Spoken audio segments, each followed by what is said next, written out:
In this video, we're going to be going through the various ways a business can be structured and organized. We'll see that these foundational choices can have big implications on how businesses run and implications on its ability to raise capital. First off, what is an organization? An organization is simply just a group of people getting together for a common purpose. You might be a part of an organization yourself if you're in a sorority or fraternity or an academic club. Groups like the Red Cross, organizations. City, state, and federal governments are also organizations. So what do all these have in common? They each have rules and structures that determine how they operate. They have specific goals, leadership structures, and governing documents that lay out the rules of the group. And these rules and structures differ from organization to organization. Some have top-heavy leadership structures with a big boss on top. Some share power among the leaders. Some require a meeting every month, some don't. It should be clear to see that businesses are organizations too. A business is just a group of people getting together for a common purpose. And that common purpose is to produce something and hopefully make money.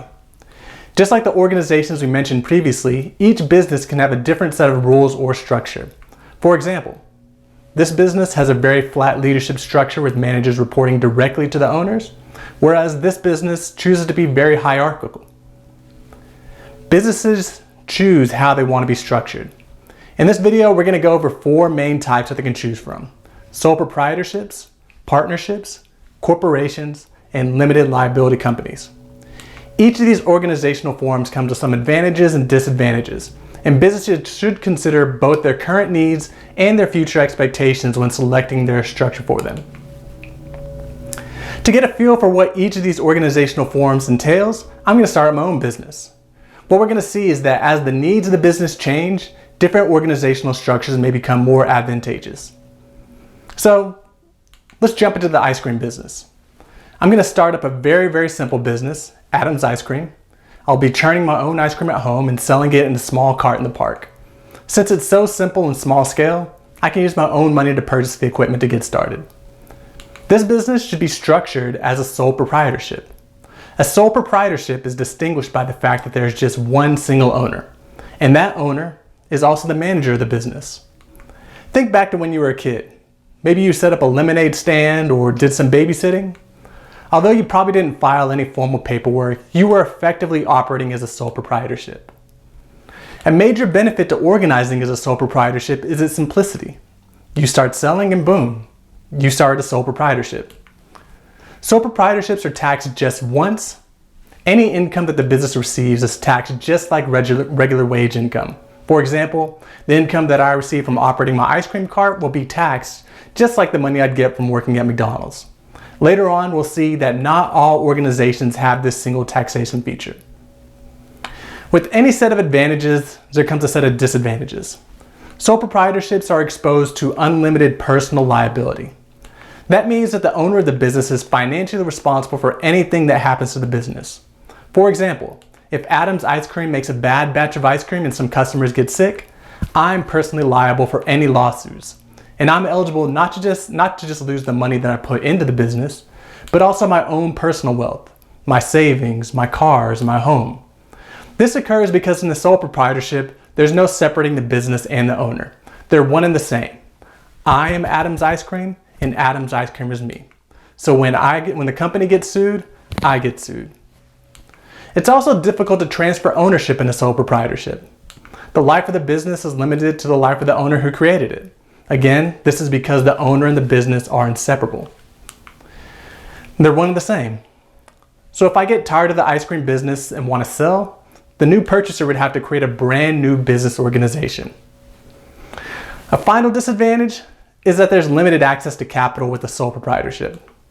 The money I can put into my ice cream business is limited to the amount of money I personally have access to, my own savings. This can be a really big constraint, especially if the business requires lots of money. Now let's say things are going very well with my little ice cream cart and I think it's time to expand. I decide I want to open 3 storefronts, and to stock my stores with ice cream I need a real commercial kitchen with real ice cream machines. To be able to do this, I'm going to need a lot more money. More than I have in my bank account. So how can I get the money I need? Well, I can bring in some additional people into the business.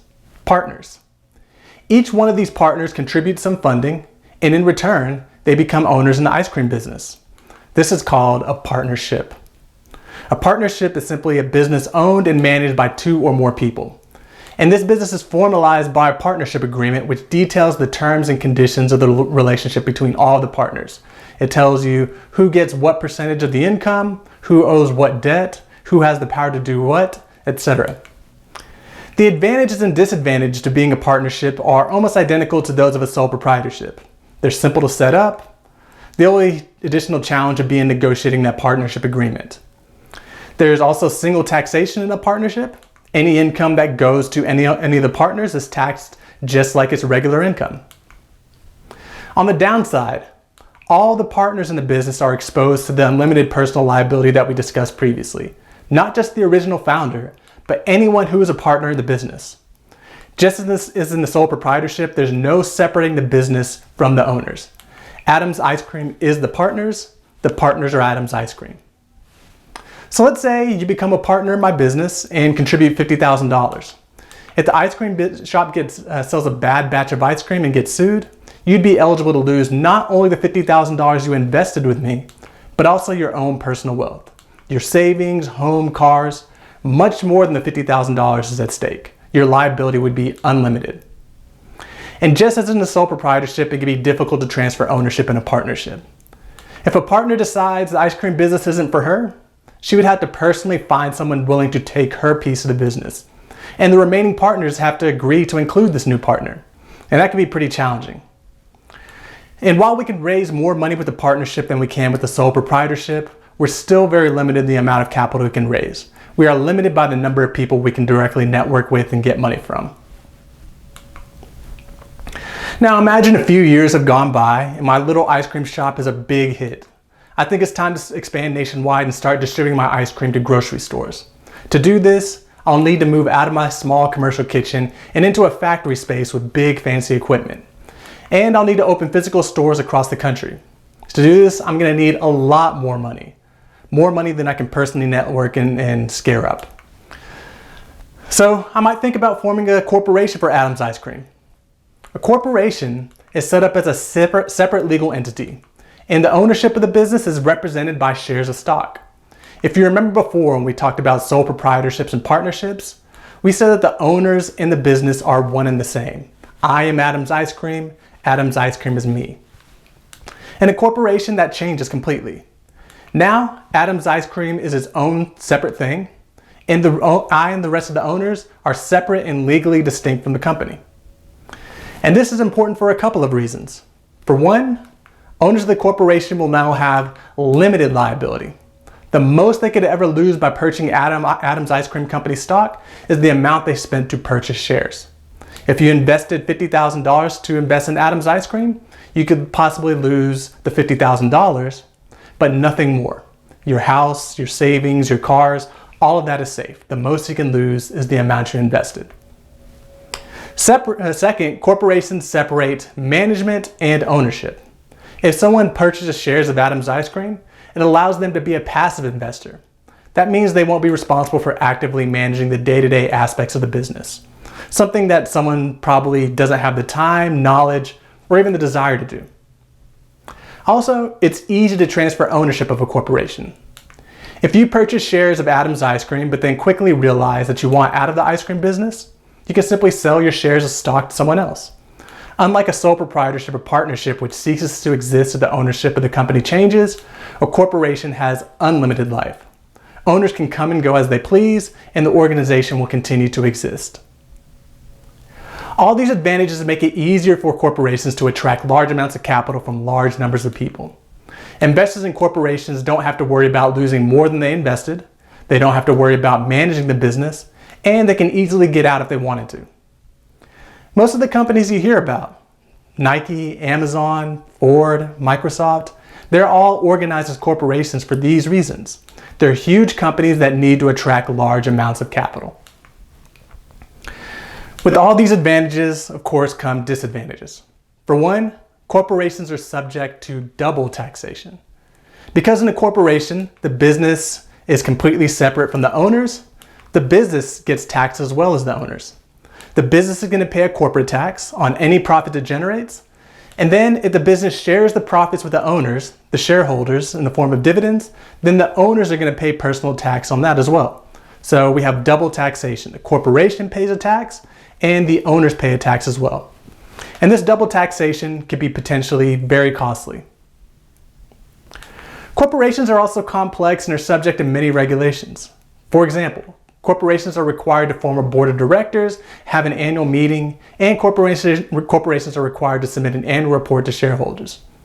Finally, there's the issue of separation and management and ownership again. You may remember this being an advantage, but it's also a disadvantage because shareholders must trust that managers are making decisions that are in the owner's best interest. And that trust might not always be warranted. We'll go more in depth on this issue in a few videos. What we've been describing here are commonly known as C corporations. But there's also S corporations, which act as a hybrid between corporations and partnerships. S corporations operate like C corporations. They have limited liability, easy transfer of ownership, separation of management and ownership, but they're taxed like partnerships. They have single taxation. In order to get the best of both world situations, there are restrictions put in place.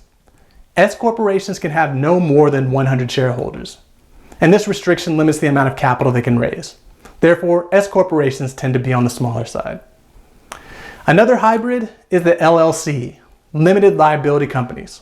Similar to S corporations, LLCs have limited liability, just like corporations, but they're taxed as if they're partnerships. They have single taxation.